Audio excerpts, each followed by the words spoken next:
بسم اللہ الرحمن الرحیم۔ السلام علیکم دوستوں، میں آپ کا ہوسٹ شراز شوکت۔ دوستوں، اللہ تعالیٰ کے خاص ولیوں میں ایک نام حضرت بشر حافظ رحمۃ اللہ علیہ کا بھی ہے۔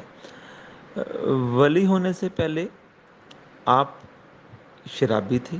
ایک روز آپ شراب میں مست کہیں جا رہے تھے کہ راستے میں ایک کاغذ کا ٹکڑا ملا۔ اس پر بسم اللہ الرحمن الرحیم لکھی ہوئی تھی۔ آپ نے وہ ٹکڑا اٹھا کر تعظیم کے ساتھ عطر لگا کر پاک جگہ پر رکھ دیا۔ اسی رات خواب میں حق تعالیٰ کی زیارت ہوئی اور آواز آئی کہ اے بشر، تو نے میرے نام کو خوشبو لگائی۔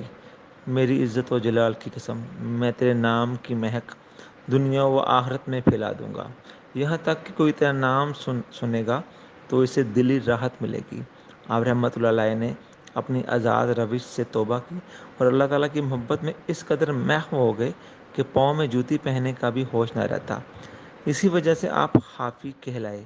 حافی ننگے پاؤں کو کہتے ہیں۔ لوگوں نے پوچھا کہ آپ ننگے پاؤں کیوں کر رہتے ہیں؟ تو جواب دیا کہ زمین میرے محبوب کا بنایا ہوا فرش ہے، تو میں اسے جائز نہیں سمجھتا کہ محبوب کے فرش کو جوتی پہن کر الگ کروں اور میرے پاؤں اور اس کے فرش میں کوئی رکاوٹ ہو۔ یہ بات آپ رحمۃ اللہ علیہ کے معاملات عجائب میں سے ہے کہ آپ کے نزدیک پاؤں اور زمین کے درمیان جوتی بھی حجاب ہے۔ جزاک اللہ۔